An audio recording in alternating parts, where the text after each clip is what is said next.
Perfect. Let's see. Got to get into the Zoom meeting and share my screen.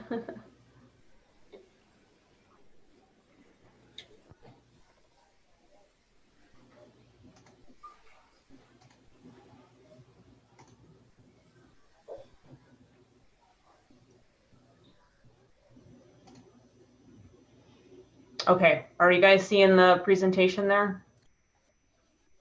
Yeah. All right, so yes, my name is Kim Baylor. I'm a director with MBS and the project manager for this project that we're working on with the district. Alice Boo is my consultant and has been doing a ton of work on the project with me. So she's here and will answer questions if we need to ask her about some of the details in the analysis. But we have an agenda here for the meeting today. The primary purpose of this meeting is to review the financial plan. So we're going to talk about the district's funding priorities. Specifically, we'll look at operating and maintenance costs, the capital improvement program, the rate alternatives that we've developed for the district's consideration. And in this part of the presentation, there are a lot of slides about the financial plan, and we'll show graphs and charts with that'll show the financial requirements. We have prepared 3 different alternatives for the board's consideration. So we have alternative 1, and this is where we look at funding the capital improvement program with no debt. Thank you, Brian. And so that means that this CIP would be funded strictly with rate revenue. And so we'd need higher rate increases in the beginning because we are not using any debt financing to pay the costs out over a period of time. And then we also have 2 alternatives where we're looking at using debt financing to fund the capital projects. Alternative 2 looks at using $50 million in debt. And alternative 3 looks at using $185 million in debt to fund the CIP. Now we have 2 different overarching alternatives with regard to the debt financing. One is where we look at a 20-year payoff term for those 2 options where we're using debt. And the second one is where we look at a 30-year payoff. So that means the payments would be lower over a longer period of time. And then we'll talk about next steps in the study and have some time for discussion and questions and answers. So if we look at the funding priorities in the financial plan, the first one is looking at funding operating and maintenance costs. That's the base costs for operating and maintaining the district's infrastructure. The second priority is funding debt service. So once we pay our operating and maintenance costs, we need to pay off those long-term debt obligations. Those 2 came in different order. The second priority is funding capital projects. And so you'll see some slides that will show what the district's capital improvement plan is over the next 20 years. And then, of course, we need to look at making sure the district has sufficient reserve funds. So we look at, what are appropriate reserve funds under the 3 different financial plan scenarios and what the district would need to hold in order to have a self-sustaining enterprise. So if we look at the main cost drivers in the district's financial plan, the big ticket item is really the capital improvement program. Over the next 20 years, the district has over $267 million in capital improvement projects that we are looking at funding in this financial plan. And I have a couple bullets that shows what is needed at different stages of the plan. So in the first 5 years of the plan, we're looking at funding $107 million of that $267 million. So that's a significant cost in the first 5 years to pay for and is a main driver in needing rate increases. In the second 5 years of the plan, we're looking at funding $121 million in capital improvements.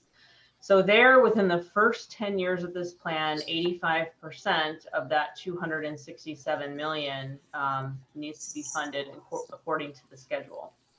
And then in the last 10 years of the plan, project costs taper off, and the district has about $39 million in capital projects scheduled for the last 10 years of the plan.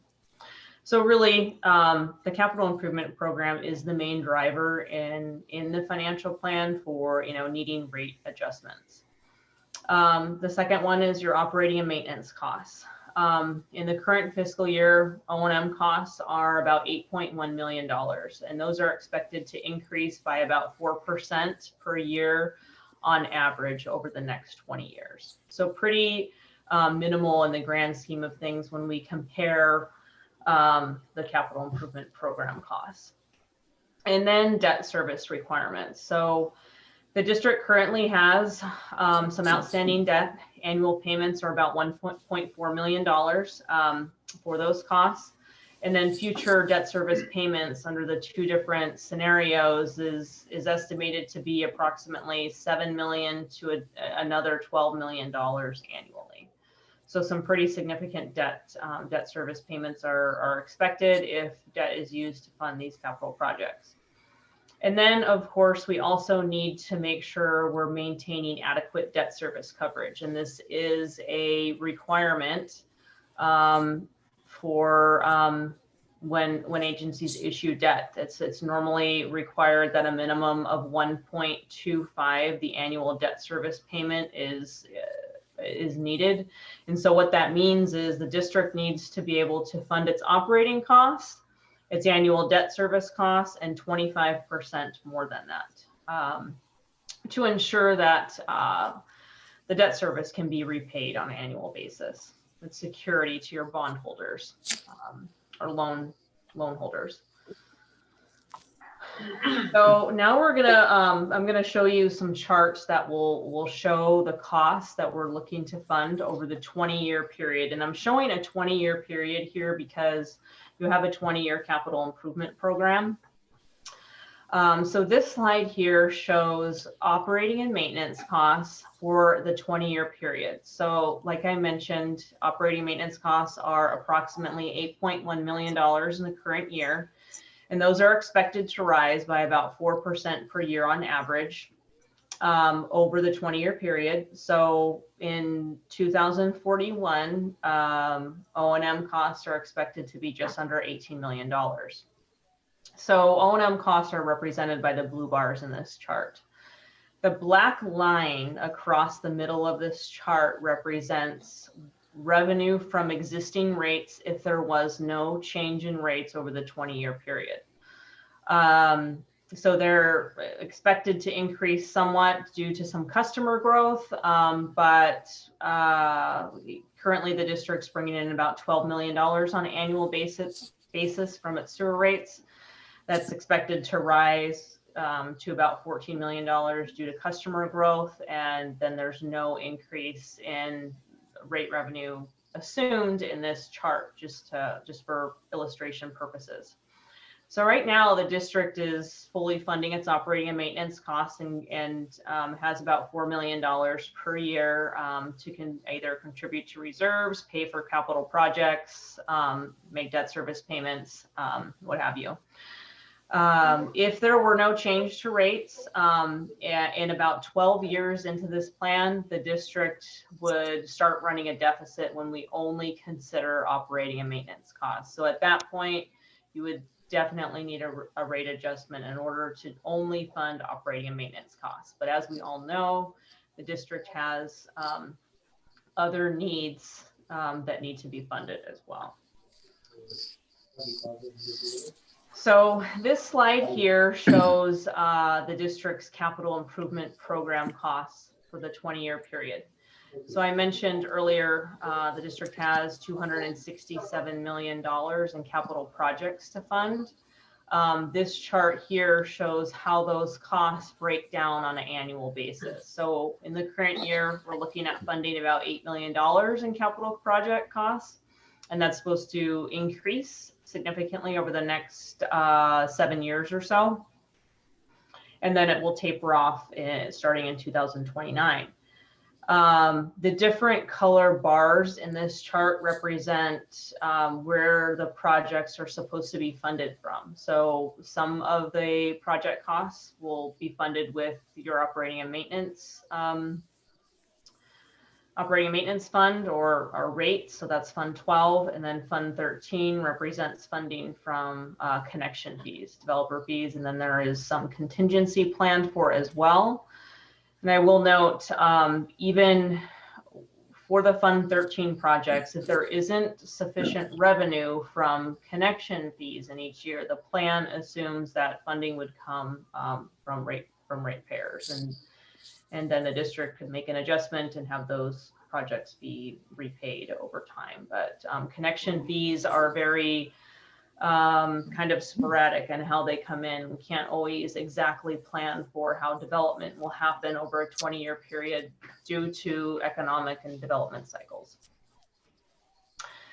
If we look at operating and maintenance costs and the capital improvement program, this is what the financial projection looks like for the 20-year period. So we have the O&M costs represented by the blue bars and the rate funded capital costs represented by the green bars. So you can see in the first 7 years or so of the plan, we have some significant capital needs that would need to be funded with rates or on debt financing.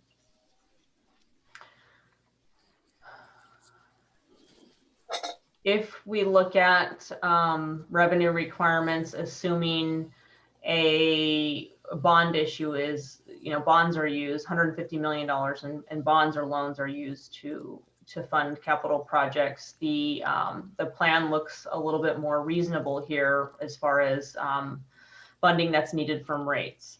So we have the O&M costs always funded with rates, and then we have some cash funded capital costs represented by the green bars, highest in fiscal year 27-28, because we'd have some reserves at that point to hopefully start paying for projects. And then if we look at using $185 million in debt to fund capital projects, then the plan looks like this for the 20-year period. A lot more even, a lot more close to your operating needs, with some cash funded, rate funded capital along the way. But most of your CIP would be funded with bonds or loans.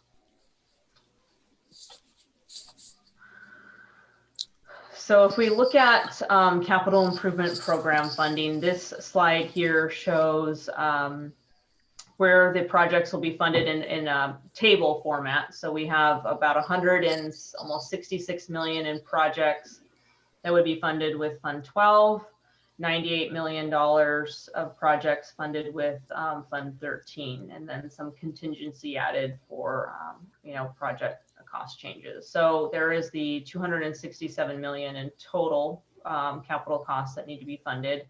And if we were to average it over the 20-year period, and every year the capital expenditures were the same, it'd be almost $13.4 million in costs on an annual basis that need to be funded. So that's pretty significant compared to what the district is spending on capital projects now.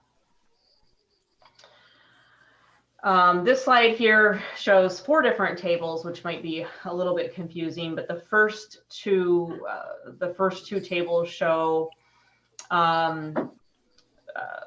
the debt financing assumptions under the 20-year debt issue. So if we were to use $150 million in debt financing and paid that off over a 20-year period, the annual payment that would be due to your bond or your loan holders would be just under $10 million on an annual basis in fiscal year 24-25 once both issues are issued.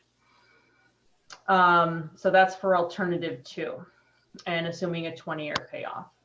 And alternative 3, where we're using $185 million in debt, your annual payment once all debt is issued would be about $12.3 million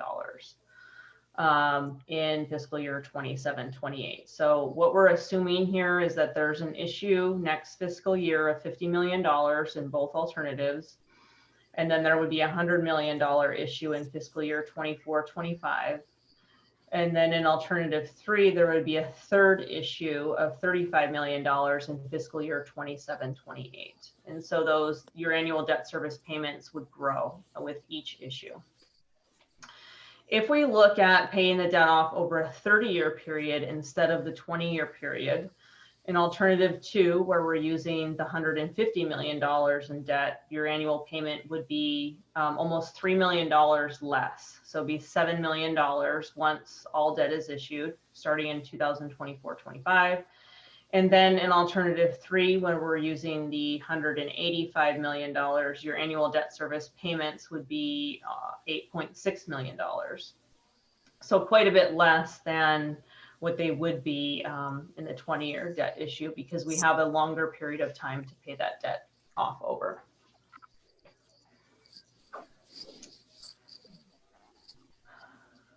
Okay, so I mentioned on, I think, the first slide what the different alternatives are. And so this slide recaps that. We have the 20-year debt financing assumptions and the 3 different alternatives. And really alternative 1 in both groups is pretty much the same, where we're using only cash to fund capital projects. So we need high rate increases initially, and then you'd be able to taper off.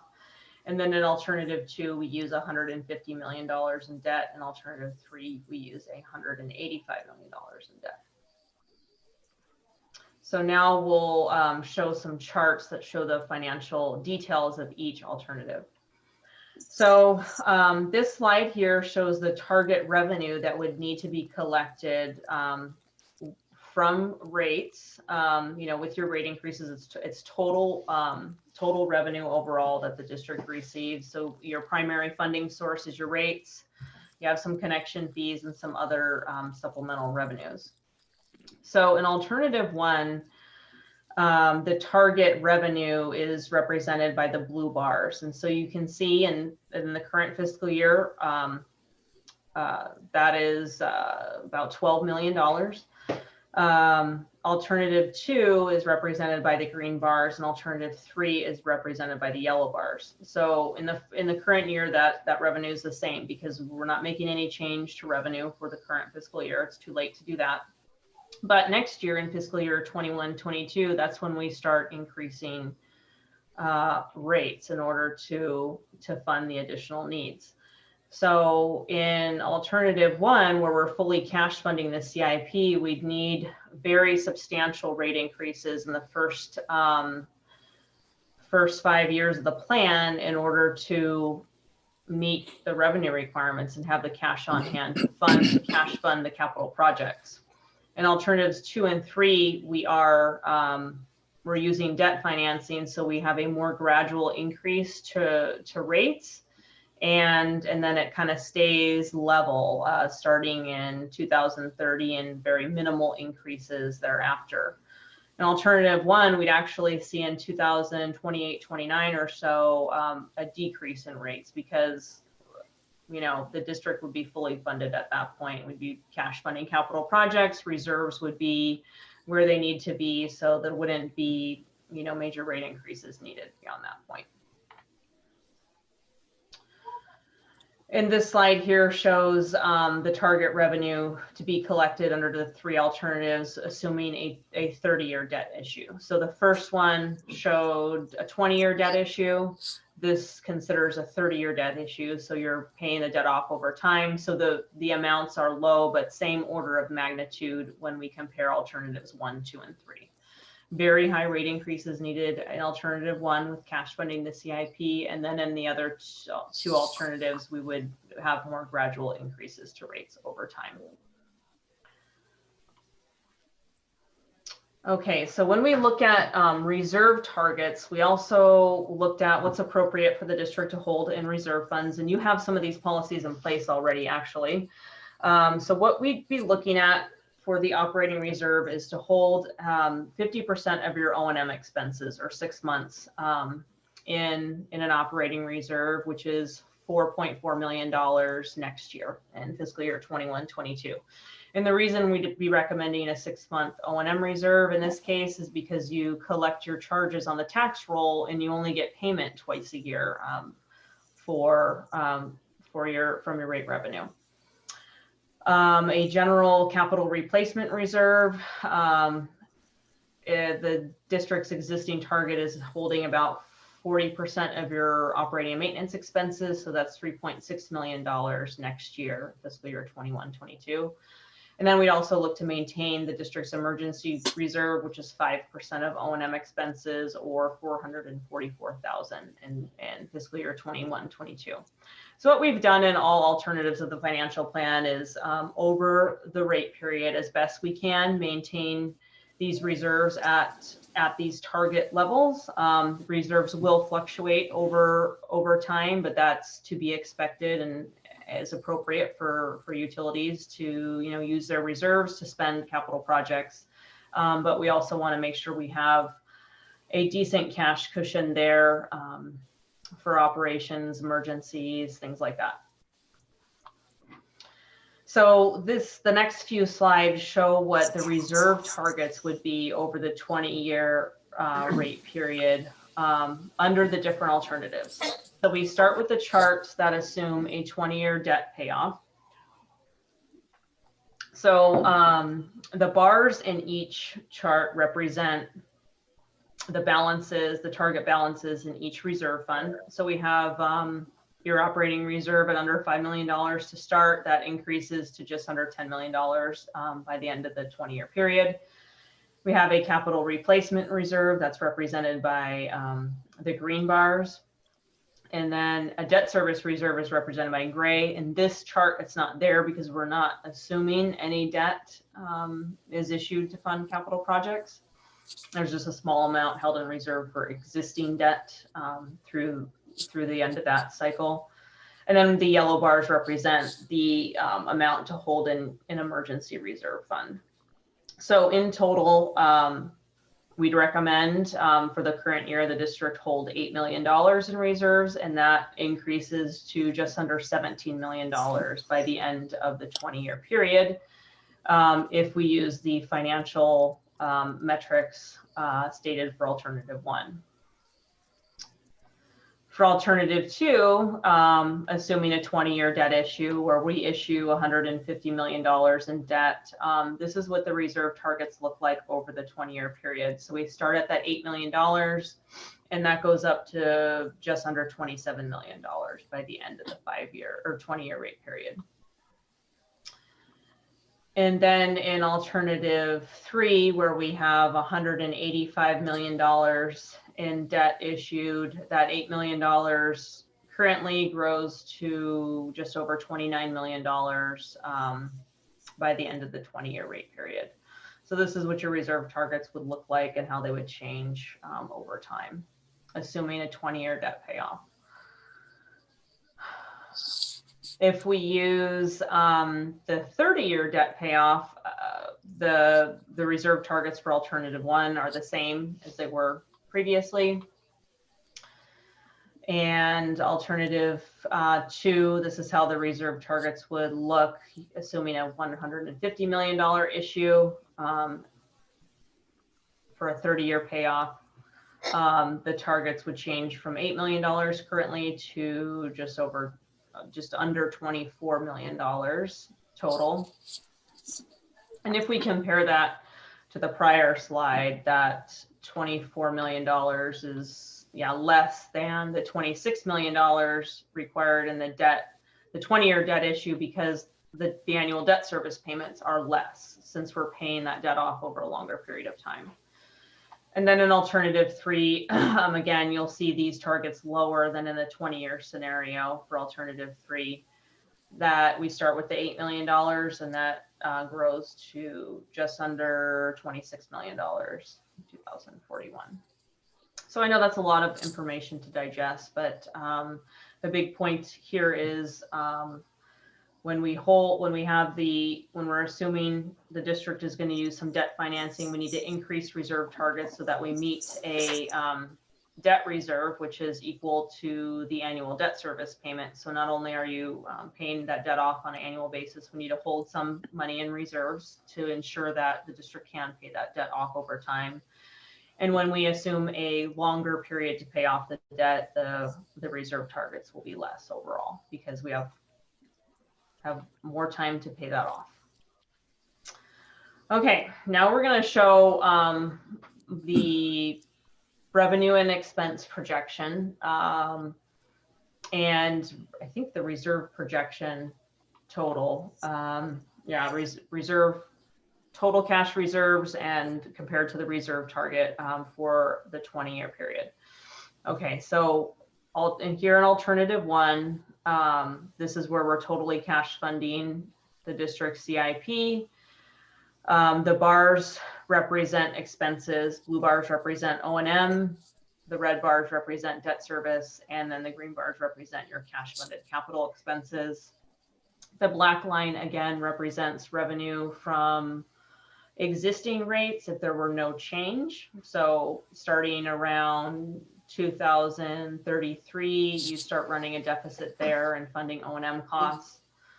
And then the blue dotted line, I'm sorry, represents revenue under adjusted rates. So I mentioned previously that, with alternative one, where we're cash funding the CIP, we need significant rate increases for the first 5 to 7 years in order to cash fund capital projects, and then that can be reduced later and around 2029-30.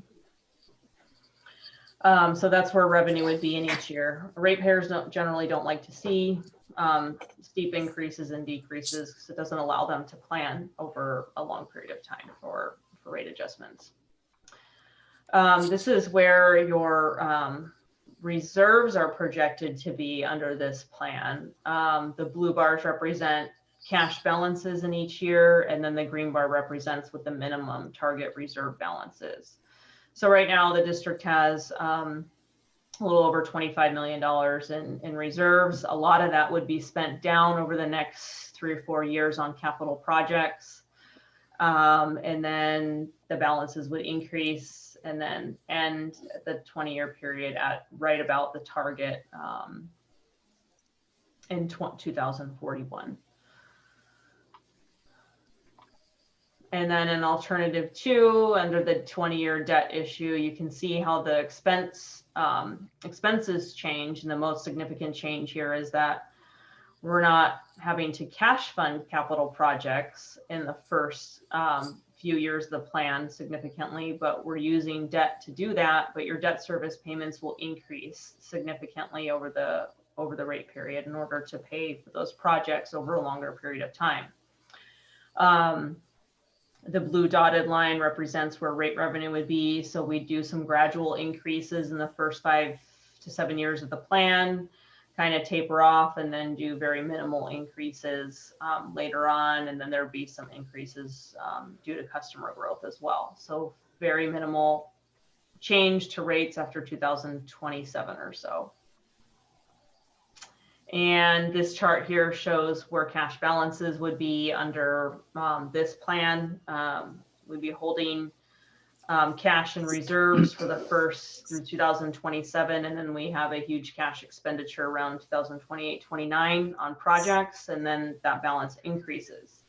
And the reason that balance will increase is because what we're assuming is that we need to maintain a debt coverage ratio of 1.25, regardless of where cash reserves are. So that's a detail that would need to be worked out with a financial advisor when we get serious about looking at using loans and bonds to fund your capital projects. And then if we look at alternative 3, this is the revenue and expense projection, very similar to the previous plan, but we're using more debt. So the debt service bars are larger. So it's a larger expenditure to the district over the 20-year period. And then similar impacts to revenue from ratepayers. We'll have some increases in the first few years, but they're much more gradual and kind of taper off to about 1% per year after 2028 or so, 29. And the reserve projection is here. And this, again, the reason that the cash reserves are expected to be so far above target is due to maintaining the debt coverage ratio of 1.25 on an annual basis. So again, a detail that would need to be worked out with the consultant for issuing debt. And then I have the same set of charts for the 30-year debt issue. And I'll go through these quickly because we all kind of looked at them and they'll look very similar. This one for alternative one is pretty much the same as it was in the first option. Alternative two, where we do the $150 million of debt, pay it off over a 30-year period. You can see the, the bars, if you compared them to the 20-year debt issue, they're going to be lower because those debt service payments are lower. Since we're paying the debt off over a longer period of time, much more gradual increases to rates in both alternative two and alternative three. Cash reserves look better. We would be holding a surplus through 2027, but then that surplus would be spent on projects in 2028, 29, 30, 31. And then after that, we'd be much closer to the reserve target and where we end up at the end of the 20-year period. And then in alternative three, similar to the prior alternative three, only the bars are going to be a little bit higher because those debt service payments are higher. And again, more gradual increases to rates, even more gradual than an alternative two. Cash reserves would expected to remain high in this alternative due to the debt coverage requirement. So now if we look at tables that show the actual revenue requirements on an annual basis for the 20-year period, that is what is shown in this table. And there are a lot of numbers here, but the columns that are below the yellow bar represent what the revenue requirements would be under the 20-year loan alternatives.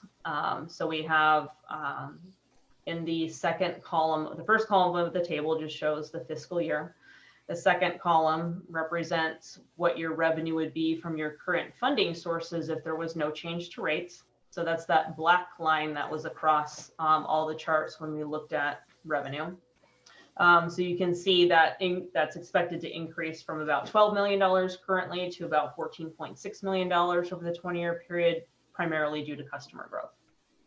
And then we have the total revenue needed to meet funding requirements on alternatives 1, 2, and 3 under the 20-year payoff. Alternative 1 assumes no debt. Alternatives 2 and 3 assume debt in the 150 million, 185 million amounts. And then the second group of columns shows the same information on revenue requirements for the 30-year payoff. So again, here we'd be looking at, well, if you compare actually, like if we look at 2022 and compare your revenue from your current funding sources is just over $12 million. In alternative 1, we'd need to increase that to just over $16.3 million. And alternative 1. Alternative 2, it would be about 13.9 in the option where we're using a 20-year payoff and 13.5 in the option where we're assuming a 30-year payoff. And then in alternative 3, that increases, or it's about the same in the first year, sorry, to 13.9 and just over 13 in alternative 3. And then you can see the impacts if you just compare, the first line to the last line where we're at in 2041. Because in alternative 1 where we're not using debt, there's an increase to rates initially that's really high, and then we'd actually decrease rates, and I'll show you where that happens in another couple slides. But alternatives 2 and 3, we'd be collecting a lot more revenue at that time because that debt would be paid off over a longer period. And this slide here shows the additional revenue under each alternative that would be needed to meet funding requirements. So this shows the actual increase on an annual basis from your current revenue sources that would be needed. You can see in the first alternative, we're looking at collecting about $4.2 million additional, and then that ramps up to $10 million, 18, 27, and then at its highest point in 2028, we'd be needing $37 million more from your customers on an annual basis to pay for those capital projects, but then it drops off to 1.7 million, and then increases just in a small portion each year after that to $2.4, $2.5 million. In alternatives 2 and 3, we're looking to collect about in $1.8 million under the 20-year repayment schedule. That increases a little bit each year incrementally over time to a peak of just under 16 in alternative 2 under the 20-year payoff, and just under 17 million, or just over 17 million in alternative 3. And if you compare that to the 30-year payoff, those amounts are less on an annual basis. So more minimal increase to ratepayers over the 20-year period. If we look at the percentage change in rates overall, so this is not the percentage change to any individual customer's bill, it's just the percentage change in revenue needed, rate revenue needed to meet the funding requirements. So you can see in alternative 1 how those increases are really significant. We're looking at needing 35% for 3 years, followed by a 30%, a 22%. Then it goes to 0 in around 2029. We could reduce rates by about 70% at that point, and then not increase rates for many years and look at some 1% increases in the last 3 to 4 years of the plan. I have 5% left on the battery. 5% left on the battery. In alternative 2 and 3, you can see the increases are much more minimal. We're looking at about 12 to 15% per year on the 20-year payoff assumptions, and 8 to 12% per year on the 30-year payoff assumptions. And then very minimal 0 to 1% increases after that is what is assumed in the plan at this point. So that should help show order of magnitude over the 20-year period. Okay, and then if we look at the actual cost to your property owners or your ratepayers, and this shows the impact for 1 year only, and I will say this assumes there was no change to the rate structure. However, that is a task in our study that we need to look at the rate structure, so this may not be the actual impact. However, I'm showing it to show order of magnitude. So this shows what the annual cost is for sewer service for a single family account, so one single family home, compared to other agencies in the area. It's 5% left. So currently a single family home pays $330 on an annual basis for sewer service. That would increase in alternatives 2 or 3 to about $414, and then an alternative 1 that would increase to about $486 for an annual period, and that's just a 1 year change. And then the bills would change by the percentage changes listed in the previous slide. So, and it also shows the difference there. So alternative 2 and 3, $84 more per year, and alternative 1, we'd be looking at increasing by $156 on an annual basis. So you're kind of in the middle of the pack right now, and you end up at the higher end in cost. And then if we look at the same information under the 30-year period, or the 30-year debt issue, we have more milder impacts to ratepayers, with those new rates being anywhere from $389 to $486. Again, this assumes we keep the rate structure as is, but that is an item that is to be determined as we continue to work through the analysis. If we look at this information over a 5-year period, you can see the impacts to ratepayers here under the 30-year debt issue assumption. So an alternative one where we fully cash fund the costs, that rate per EDU would go from $330 in the first year to $486.60, and then up to over $1,400 in 5 years. And alternatives 2 and 3, much more gradual increases to the rates, which cap out at, they go from $414.51 in alternative 2 to $724.98, and then only to $687.65 in alternative 3.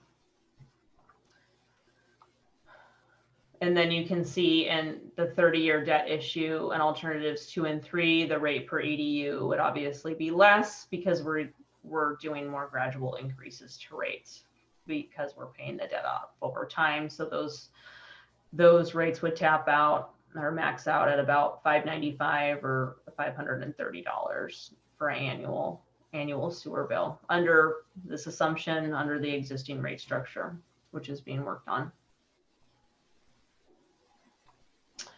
So the next step in the study is for us to, take your feedback, answer your questions here on the presentation that I just gave, and then we'll accept any direction that you have on doing some additional financial analysis, any other alternatives you'd like to see, anything you don't want to see that you saw today. We will continue to work with staff on finishing the rate study tasks and completing the cost of service and rate design analyses. There'll be presentations later to complete the study to the board. We'll, review rate alternatives and things like that. And then once we have a rate alternative that you're comfortable with proceeding with, the process would be to mail a 218 notice. So that's the notice that's required per state code when an agency wants to increase its sewer rates. Mail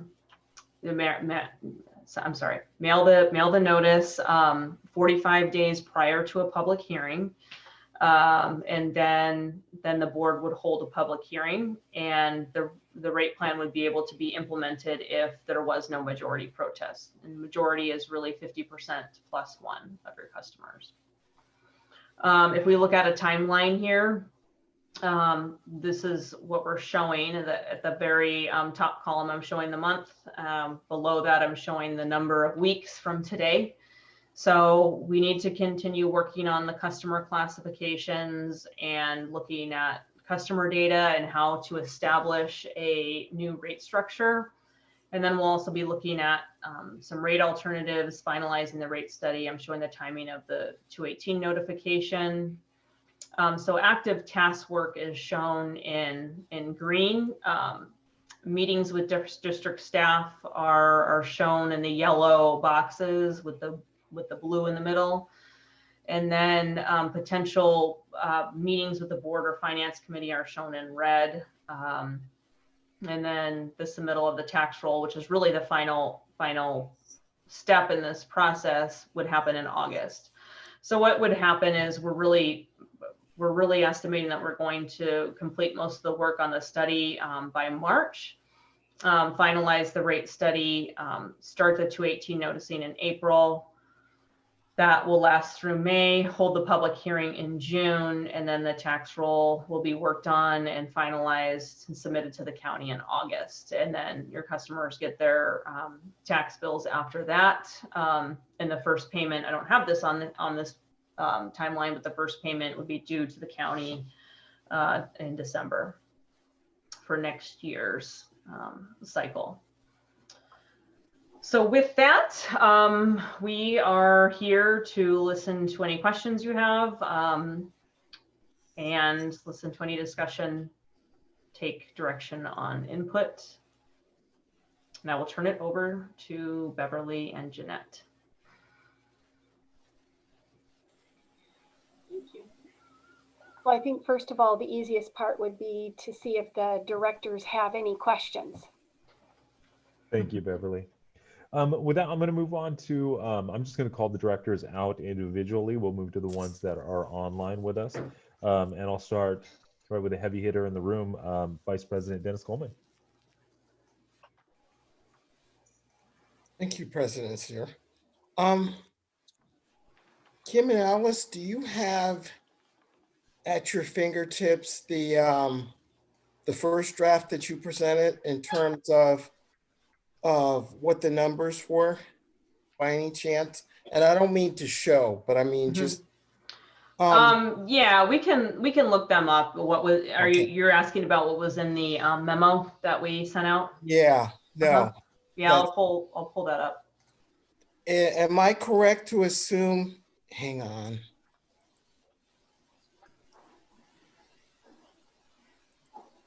Am I correct to assume the difference between these numbers are two things in the presentation? Number one, you added to the operations and maintenance in the current fiscal year by about 300,000 or 400,000. And is that for when we asked the general manager and our business services manager to add staffing needs into this? Yes, that is correct. Excellent. And so looking at that, and then the other thing is looking at paying off the debt over a 20-year versus a 30-year. Yes, and then also increasing the debt service coverage ratio a little bit. We were looking at a 1.12 coverage ratio, but after speaking with Jeanette, we bumped that up to 1.25 to provide a little bit of cushion there. It's not really extra cushion because 1.25 is typically a minimum, but we bumped that up from what we were assuming before. And that's for any other parity. That's for the debt to be on parity with the Yes, the outstanding revenue bonds and the SRF float. Yes, that is so correct. In looking at the 20-year, of course, Mm-hmm. and sometimes when I've had to explain this to people who are non-finance, it's like the difference between a 20-year mortgage and a 30-year mortgage.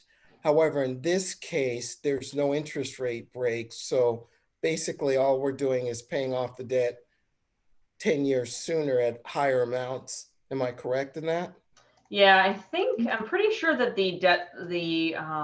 I think the interest rate is the same. I think we were assuming a 2% interest rate before. I think that's what we're assuming now too. A little bit higher issuance cost. I think we added that a 2% issuance cost, but the interest rate should be the same. Okay, cool. And Beverly, in terms of getting a 30-year versus a 20, is it something attainable in terms of 30-year debt repayment? You know, it is that at least right now, that is still an option through the SRF loans.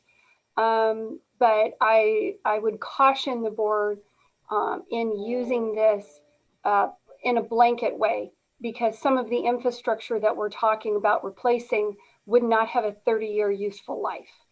So I would caution the use of 30-year payoff for equipment and projects that have at least a 30-year useful life. Is it possible in that circumstance to identify how much of that can be used by cash reserves versus the SRF funding? Not at this time. I mean, this is something where we'd have to look at each individual project and determine. So for example, if you're talking about the replacement of the transmission lines, typically, you know, with the existing technology and materials, it's not uncommon for collections lines to last 50 plus years. Yes. So if you're talking about that, well, then yeah, it makes a great deal of sense to do a 30-year payoff. However, the likelihood of getting an SRF loan for the collection system is considerably lower because they're really putting the limited funding that they have into things like recycled water projects. So in that case, it's very likely that we would be using either cash or some other type of loan process like iBank or something like that. And then a 30-year might be viable. But for certain aspects of the treatment plant, I'm not sure that a 30-year payoff would be the appropriate recommendation. But we can assess that as we're doing the SRF applications. All right, so another thing that we're giving our poor staff in terms of numbers and stuff to look at. Hey, Jeanette. Okay, so then the question is, can we rely on the 30-year scenario? The 30-year scenario to me to my heart is better if we can do so, because of course it has a greater effect on smoothing rates. So that'll be, I guess, one thing to look at. Mm-hmm. Well, and one of the things, excuse me, one of the things that's always possible is that if you set the rates, let's say we set the rates at 20-year, and then we find out we can do a 30-year payout. You can always back off of the rate increase. Exactly. But you can never exceed what you've adopted. So if you set it at the 5-year, at the higher 20-year payoff, and then we have conversations with the regional board and the state about funding at a 30-year, and it becomes a possibility, you can always go for less. For less. Year to year.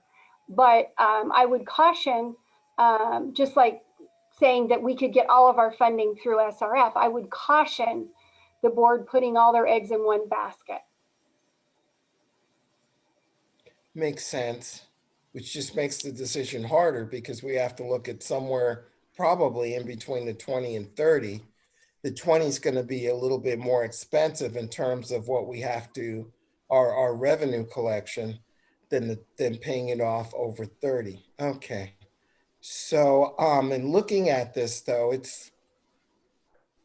if we had gone with alternative 2, it's about $7.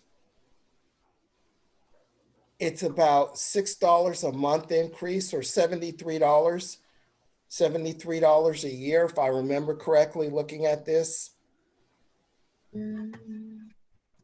Yeah, 73 and change. Yeah, that's only in the first year, Right. but yeah. Well, there's always a compounding effect that you have with years in terms of it, but unfortunately, everything can't be held to the base of 330 because of, quite frankly, if you look at it and we did a pay-as-you-go, I don't think pay-as-you-go is something we could afford to look at anyway. We'd be tarred and feathered if we tried to go with alternative 1 in any case, so. Yeah, here's the same chart under alternative 3. So yeah, $84. Which is $7, about $7 a month. And that $7 a month includes the staffing, where I believe when we looked at it before alternative 3, we were looking at about alternative 2 previously, we were looking at about 363.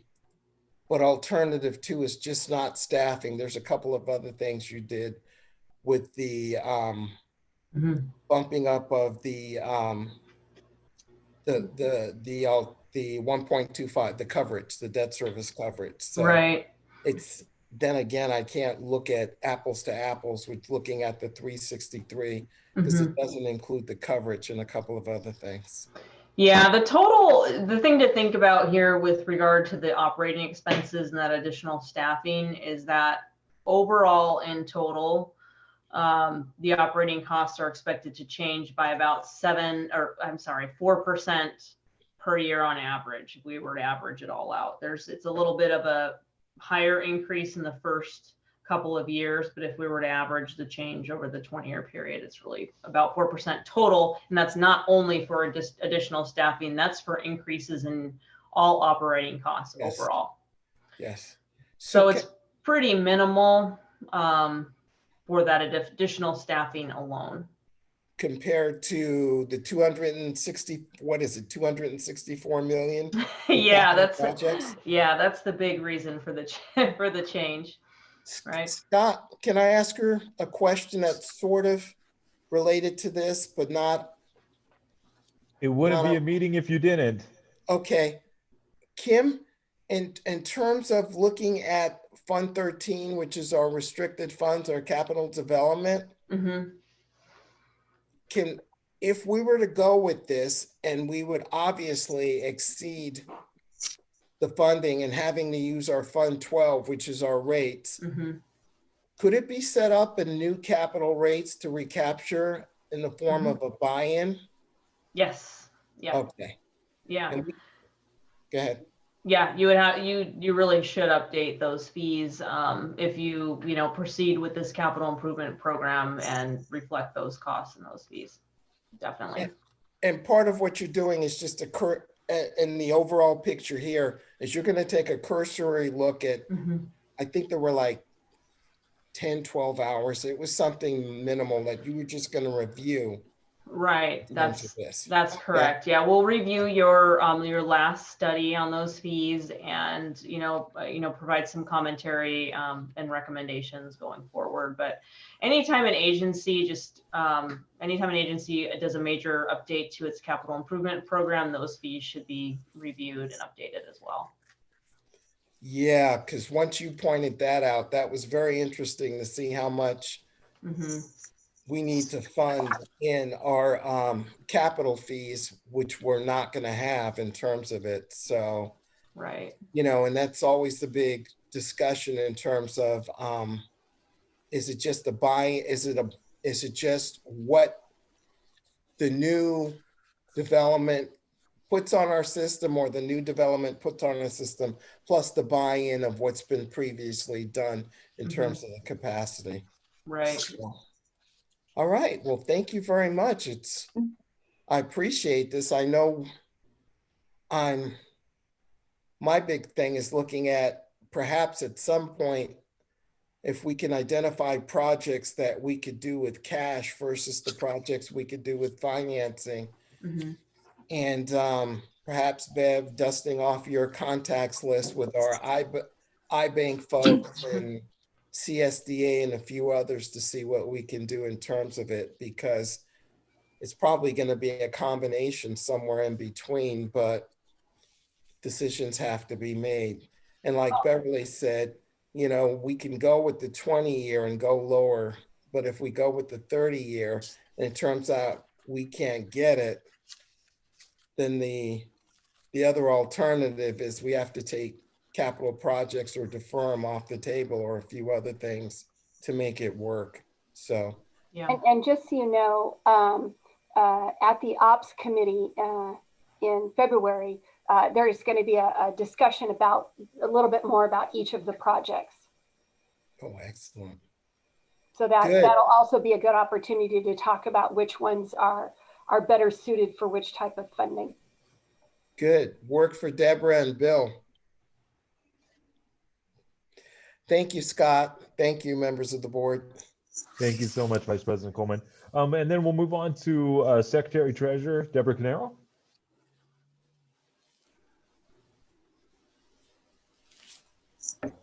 There we go. Okay, so I'm trying to absorb everything as going through it. Just a question, Beverly. If we put out the notice to the community and we said we're going to up it by so much, and if they rejected it, what's our step after that? I'm just giving what's the worst case scenario? The worst case scenario is we would have to try again, and it would be too late to go out for that year. But you would have to try again in a future year, for a future year. But it's 50% plus one of your parcels. So that's a fairly, you're talking about give or take 15,000 protests. Okay. Well, I'm just saying, I mean, Yes. nowadays things have happened that have never happened in the history of the United States. And, you know, I'm just trying to look at the worst scenario. Mhm. Okay. I think that's one of the big questions I had in mind, you know, whether we picked alternative 2 or 3. But I like what Dennis is saying. I totally agree. If there's some projects that we can do ourselves, what we have, then let's see what we can do. And so I'm absorbing everything. I'm listening, and I know there's still more to go here. So I think that's all that I have right now. Thank you, Secretary Treasurer Canero. And with that, I'll move on to Director Mike Duran. Thank you very much, President Scott. Yeah, it sounds good. I would like to see the full survey and the full review. You know, the funding priorities and the operation and the maintenance capital. So I'd like to see what the what plans, where do they stand? You know, which ones are we going to do first? I like the discussion with Vice President Dennis.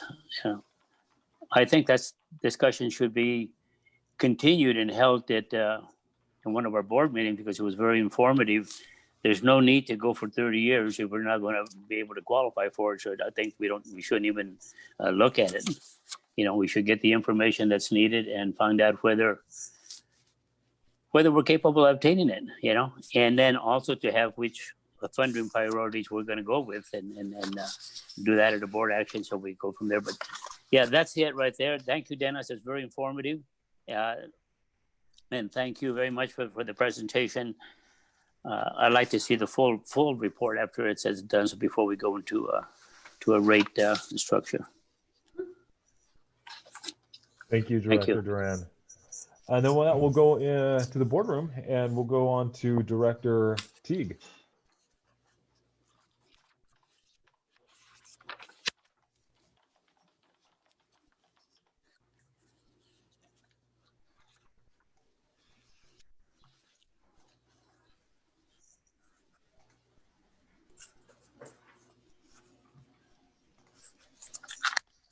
There you go. Well, I really don't have a lot to say. So actually this, with looking at the options in terms of, you know, of community acceptance of what we're trying to do, I like the alternative 3. Now, of course, after I've heard the discussion, that perhaps that's not viable. Then certainly, you know, 2 would option 2 would be the one. I don't think this is something we have to decide in the immediate future. It's something that we have to work toward. And I would like to see us, if it turns out that option 2 is the way we'd like to go. I'm sort of in Debbie's corner because we need to do a pretty good job here in the not too distant future of trying to educate our community of what our needs are and just how substantial they're going to be. Because as you look at these numbers, you know, that's sticker shock for the vast number of people. And Dennis, I really appreciate your comments and also this presentation was outstanding. And so I want to thank you for that. So that's about my voice. Thank you. And Bill, could you mute your, yeah, mute it so we're not getting feedback.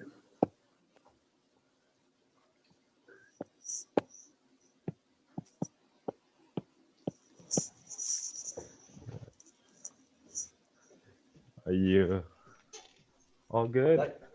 Oh, yeah. Get this man a Tesla. I'll be conducting classes next week. No, you know, I really do appreciate the presentation. It was super informative. The one thing I have is now I'm not a finance guy, Kim. That's why we have Dennis and we're never letting him go.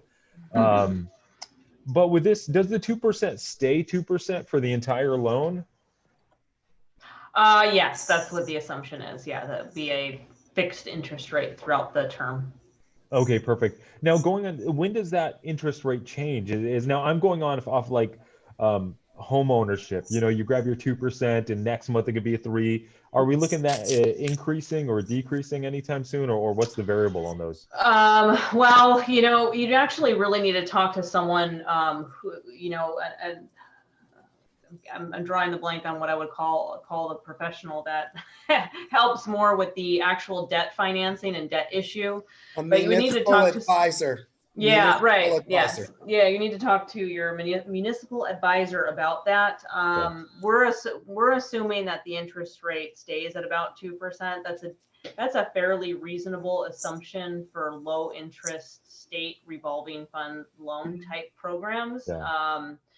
So the actual specifics of what you would pay would need to be determined by another person. This is to give you, you know, an estimate of what your payments could potentially be. No, thank you. And then, And you know, to answer your question, go ahead. President Sear, if you get an SRF loan, the rate stays the same for the life of the loan. Perfect. Yeah. Oh, thank you. I was wondering about that. Okay, you know, no, I really do appreciate you guys and all the work you've done. You know what, Dennis did bring up the cash versus finance. I think that's going to be key and something to really look at. And I think all the directors were on board with that same thing. I do agree with the 20-year. There's no point in going to the third year if we can do the 20-year and it's, you know, cost effective. It's something that's, you know, beneficial not only to us but our ratepayers at that. So no, I mean, I've tried to find something that, you know, these other questions, and I guess that's why I let Vice President Coleman go first, because he would nail some of the stuff that I really couldn't find anything wrong with these reports. So I thank you guys so much for doing a thorough report. And what I'd like to do is pass it back to our general manager or Jeanette to come across if you guys have anything to add to the study yourself. Go ahead, Jeanette. Thank you. For myself, again, kudos out to Alice and Kim, because I know how much work went into this analysis, and thank you so much for presenting it and making it. Jeanette, so could you raise your volume, please? Could you speak up, please? Can you hear me? Yeah, thank you. Is it better now? Sorry about that. I was just giving a shout out to Kim and Alice. Thank you so much for putting this together. I know how much work went into the detail and also just for making it so clear for us. For me, I think I would just agree with the board sentiment of maybe just looking at that 20-year only because of the assets and their depreciation and making sure, you know, that when it came time to replacement, we aren't still 10 years deep in loans for that. My only question would be just the direction of the board and what they would like us to bring next. I know Director Duran mentioned that he would like to see the full presentation, but I just wanted to know if you had any additional clarifying questions or anything that, you know, we can work with NBS to get to you. Director Duran? No, I have no further questions. It's just, it was, you know, we put everything on the table at the board meeting so we can actually make the intelligent decisions, but it was very, very well informative. And thank you, Kim, and Alice for the good work they done. And again, it's information that it's stored somewhere in Dennis's computer that if he could just share with us at the board meeting, and we could all set it back out and, you know, have it agendized so we can actually make a decision as far as priority and some of the things that we want to do, some of the items that we want to fix, and, you know, put them in category. But that's about it right there. Thank you, sir. And I know Vice President Coleman wanted to say something. Just kind of as a follow-up and these aren't the final numbers because we still have to go through the classification, correct, Kim? Yes, that's correct. And then after you run the classifications and the rate structure, you have to rerun the numbers just to make sure that the revenue requirements bear out. Right, exactly. Yeah, we'll probably present the classifications to you guys at the same time as the rate alternatives, because that's you know, the best way to see what the actual impact is. But we'll work with staff on a plan for that and what what would work best for the board. That's just my initial thought. And just to sort of simplify it, you know, the requirement revenues is how big the pie needs to be. Yep. The classification is how much of the slice of the pie do each of the categories, residential, certain types of businesses have to pay in terms of that. Right, that is correct. So just from your experience, don't mean to put you on the spot, because I've been there before, trust me. How much do the rates usually change from the preliminary numbers like these to after the classification? It really depends on the agency. We've seen different situations. I've been involved in the studies where commercial needs to go up a little bit more than residential, and I've also seen it flip-flop. So it'll really depend, because this is really this very draft numbers as far as the impact to your ratepayers, because it just assumes that we're maintaining the same rate structure. And so that is a, you know, main item that needs to be looked at, addressed thoroughly. We're not ready at this point to present those numbers to the board. We're still working with some of the water consumption and property owner data to figure out what properties are what type of use. And our friends at IWA are cooperating with you, right? Yeah, we received some initial data from them already. So I think staff got that. I think Jeanette probably got that from them months ago. So we've been working with them on that. Yeah, I don't foresee that being a problem. We're actually working with your friends at IWA. Just finished a financial plan over there. So we're working with Trish and Brian, and they've been an absolute pleasure, just like you guys. Well, Brian replaced me. I retired from IWA. Oh, did you? Okay, okay. Yeah. So. Very cool. Yeah. So, okay. Well, I guess it's on to some of the direction we gave you. And then the next, keeping our fingers crossed, because I don't know the last time we did a classification, but just because we haven't done so in years, doesn't necessarily mean there are huge adjustments, but then again, there could be. So, but that'll be amongst people, but the majority of our accounts are on the residential side. So yeah, I think so. Yeah, you have quite a bit of timeshares as well. And yeah, the rest of it's, you know, a mix of commercial, but yeah. As with most agencies in the area, most of it's residential, right? And you had a slight amount in there for growth in accounts? Yeah. Okay, that's good. Yeah, it's minimal, but some. I think it was like 1.1% per year. Yeah, that would kind of, I mean, our housing's coming back, but it still has to be sold before they're there. And then our commercial is starting, so we'll see. But it'll be interesting to see the effects of looking at commercials and especially restaurants in terms of what impacts they have to our system. There are different impacts in terms of it. So, all right. Well, the good news is we asked for a lot of news or a lot of information. The bad news is it's a lot to absorb. And then with that, I think we have the direction of the board, and board members, correct me if I'm wrong. You know, hold on, before I do this, Alice, we see you over there. Are you good? Yes. Hi. You haven't spoken. I just wanted to let you, just to hear your voice. I'm absorbing information just like you guys are, so. Awesome. No, thank you guys so much. Directors, you know, feel free to correct me if I'm wrong, but I'm assuming that the direction of the board is we're leaning more towards the option B with a 20-year, and we're also looking for that cash versus finance. Yeah, have fun with that, Deborah and Bill and Beverly and Jeanette. Well, I'm sorry, I keep giving you guys work. the next step, Jeanette, could you just give a quick rundown of what the next steps are and those dates? Yes, Right. so that was in the timeline that I'm just, Kim, if you could make me host just so I can pull it up. Yeah, let me see. I will be honest with you, I'm not quite sure how to So do that. if you go to panelist at the Uh-huh. bottom, hit panelist. On the right, you should see my name where it says more on the little dots. Hit Okay. make host. Yes, okay, there we go. Thank you. I'm gonna pull it up right now.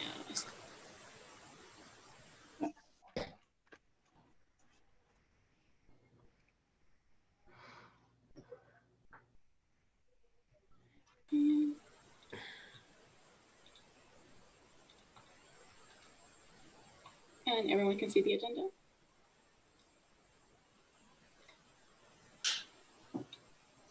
So Kim did provide some of these timelines. So as we're talking about next is to get the information back to MBS that they requested about those parcels so they can finish their rate and the classifications.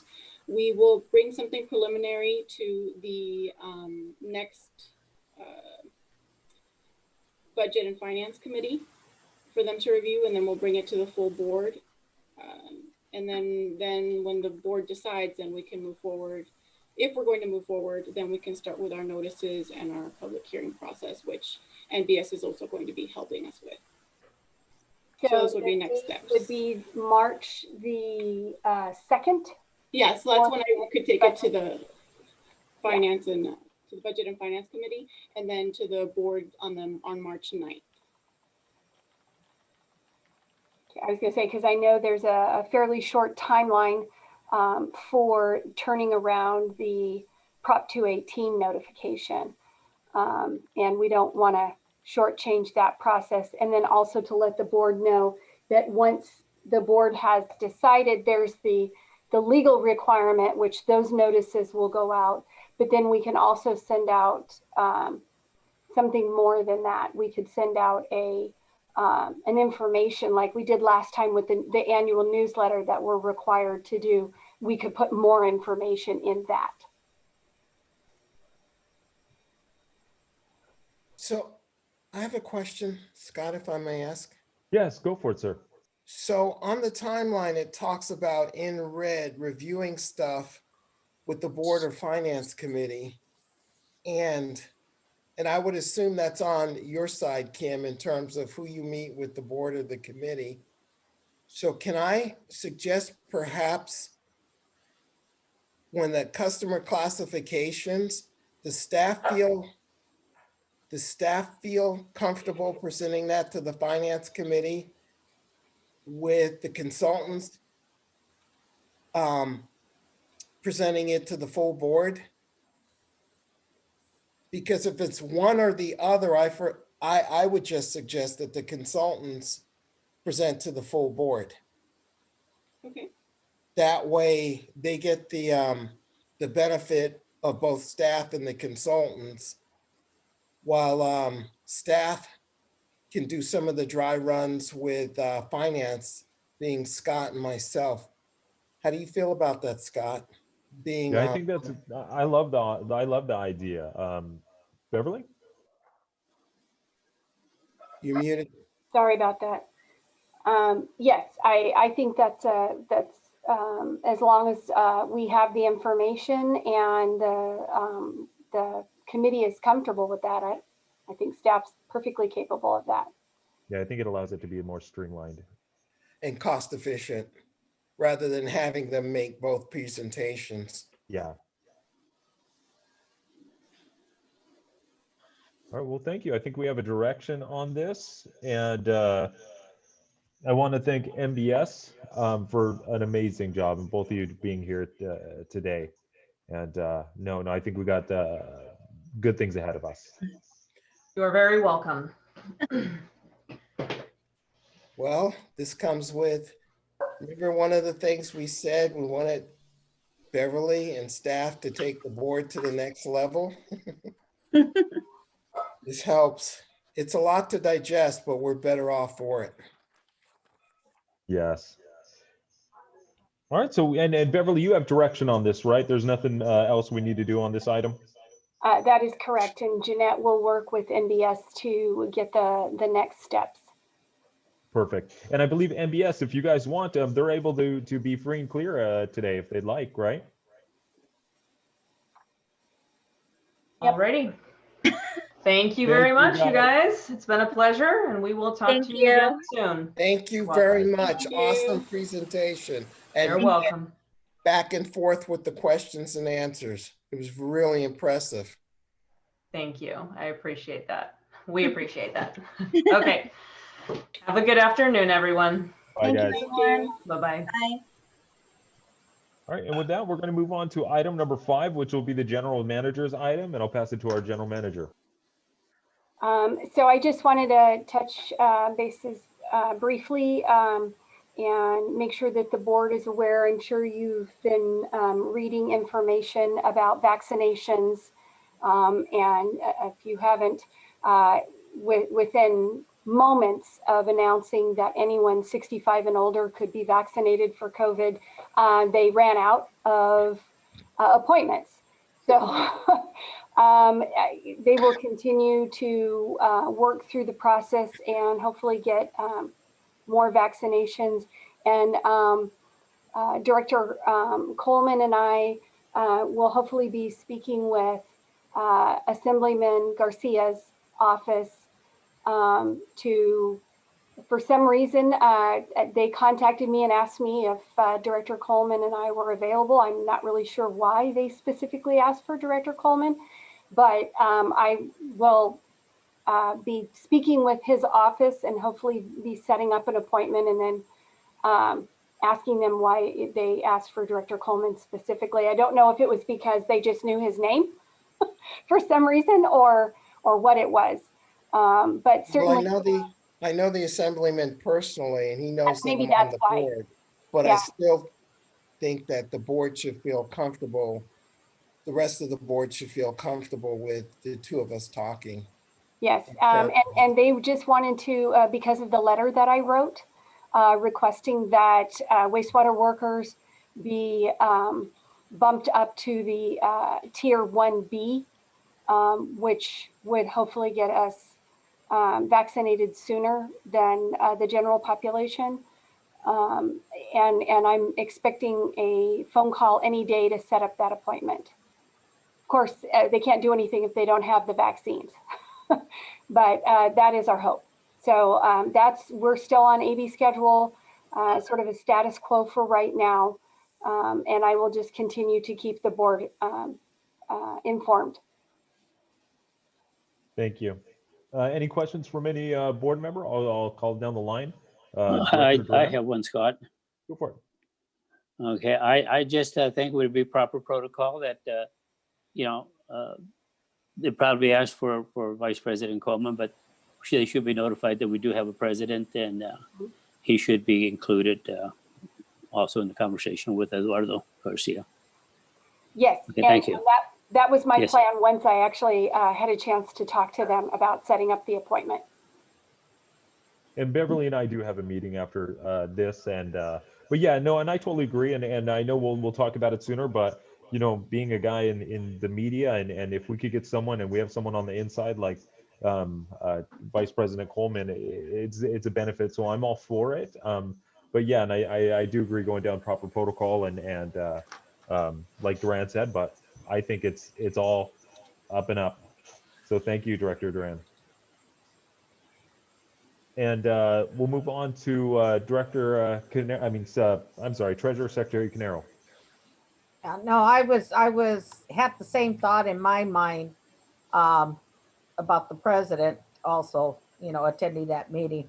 Dennis, though I know Dennis is a well-known out there, and he's always striving to get our name out there and get our needs done too.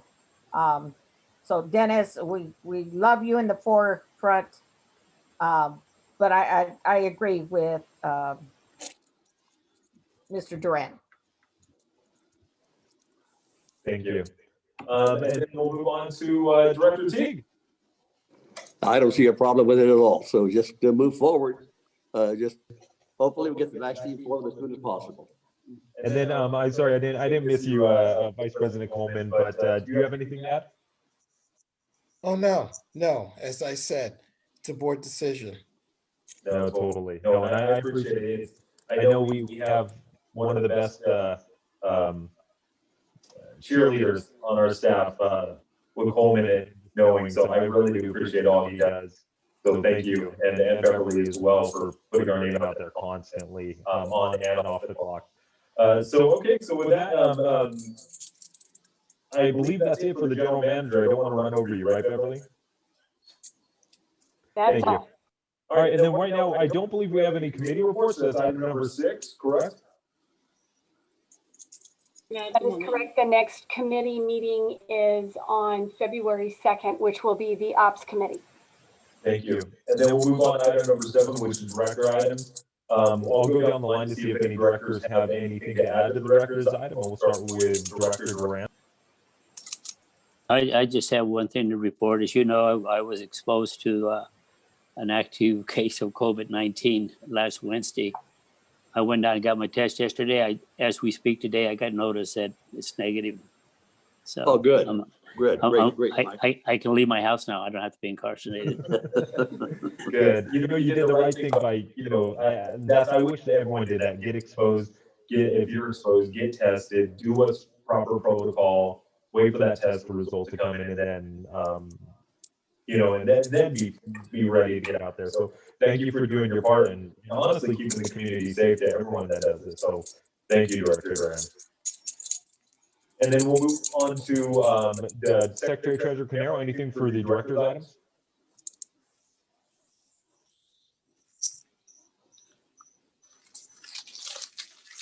No. Thank you. Vice President Coleman. Nothing. Thank you. Thank you, sir. And Director T. No, I have nothing. Thank you, sir. All right, with that, we'll move on to informational items, and then we'll send it back to our general manager. I have nothing at this time. Thank you. And with that, I would like to motion for adjournment. So moved. Second. Roll call, please.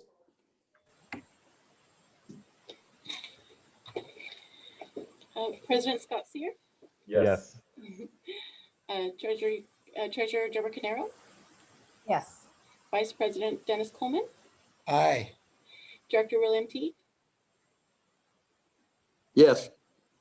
and Director Mike Duran. Aye. All right, we are adjourned. You guys have a great day, and I believe we'll see you guys very, very soon. Take care of yourself. Thank you. Stay safe. Thank you. Bye, everyone.